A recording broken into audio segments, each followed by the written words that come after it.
Hello दोस्तों, देखिए question number 66 जो है आपका बहुत ही प्यारा सवाल है। इस सवाल को आप पहले समझ लीजिए, ठीक है ना। थोड़ा ट्रिकी लग रहा है ये। एक वस्तु x परसेंट लाभ पर 875 में आपकी बेची गई है। जब उसी वस्तु को 896 में बेचा गया है तब लाभ पिछले से आपका 3% आपका अधिक है, ठीक है ना।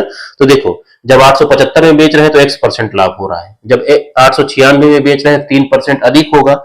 x से आपका 3% अधिक कितना हो गया, x प्लस आपका 3%, ठीक है ना।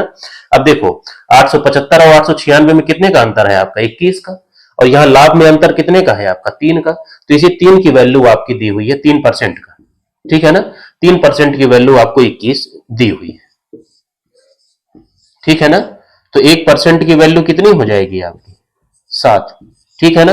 तो 100% की क्या होगी, 2 जीरो चिपकाओ, 700 आपका, ठीक है ना। तो ये 700 आपका क्रय मूल्य आया है आपका सीपी, ठीक है ना। क्योंकि आपको लाभ और हानि हमेशा आपका क्रय मूल्य पर होता है, ठीक है ना। तो ये जो 100% है आपका, ये क्रय मूल्य की वैल्यू है, ठीक है ना। अब देखो, आपको x की वैल्यू आपको बताना है, ठीक है ना। आप 700 का सामान 875 में आप बेच रहे हैं, ठीक है ना। 700 का सामान आप 875 में बेच रहे हैं, ठीक है।